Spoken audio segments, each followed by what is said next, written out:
Hey all, welcome to Raining in My Dystonia. Today I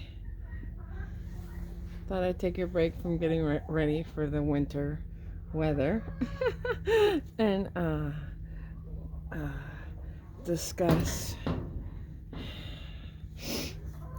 some of the sleep deprivation in horses. Yes, I know it's not dystonia related. Actually, it kind of is, because when this all came up, I was told I couldn't ride him till I figured out what was going on, which is bad for my dystonia. So I left off with him being diagnosed with narcolepsy. Yeah, I'm all in my winter gear. Anyway, with that, I Googled it, DuckDuckGo'd it, and saw some videos online and did some research. The only way to concrete diagnose narcolepsy in horses is to give them a drug that actually makes them have a narcoleptic episode. And that's how they diagnose it. So after researching about that, I decided hell no, I'm not doing that to him. Wasn't worth having a 100% diagnosis.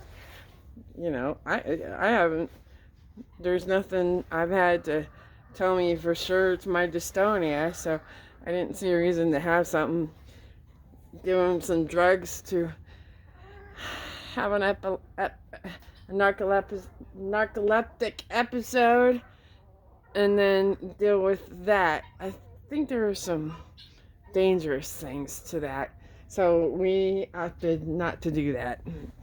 I did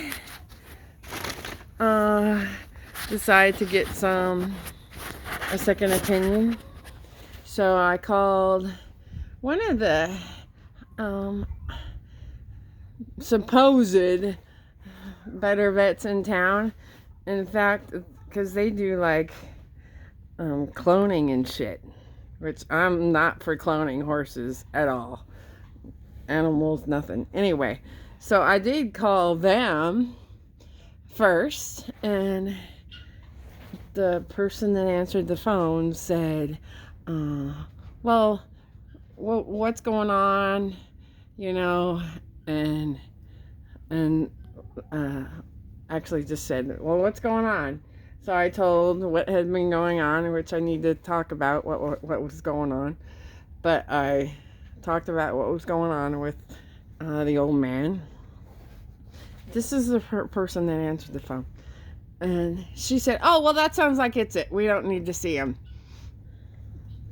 I was like, what the fuck? Really? I will pay you money. I will pay you whatever you need to be paid to give me a second opinion on my horse, on this narcolepsy thing.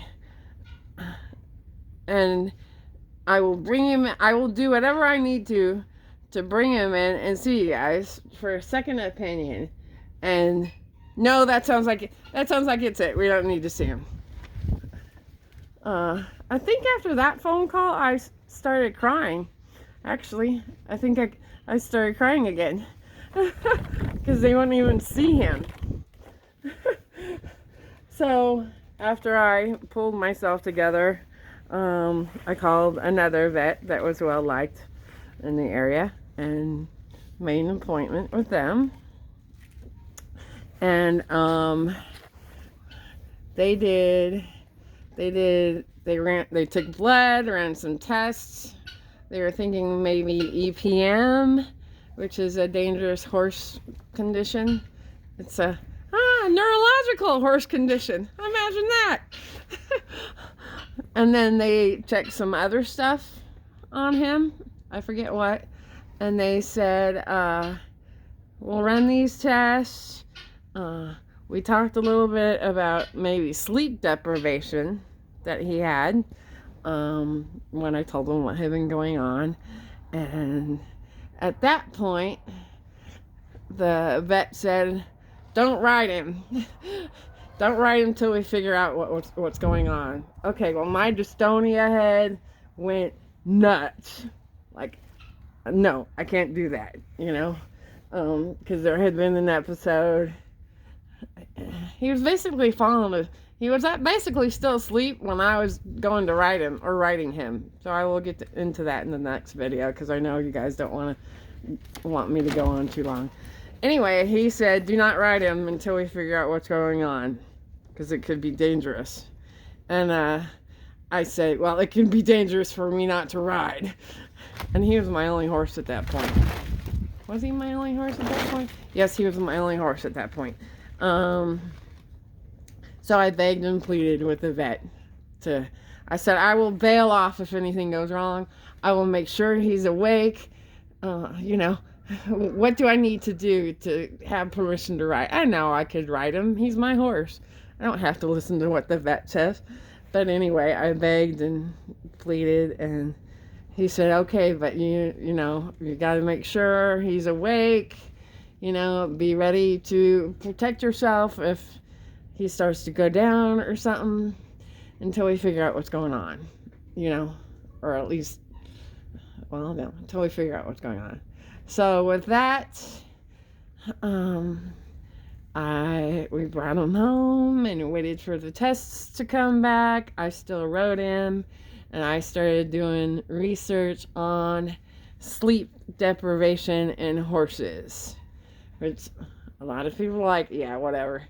And Denny has been known to be a sleeper. You know, he's been known to be a sleeper. So sleep deprivation, I was like, okay. So in my next video, I will talk about the research, what I found, what we did, and, you know, more about what happened. So thank you very much. That is it. Have a great day, and keep warm if you're in a place that's getting winter weather.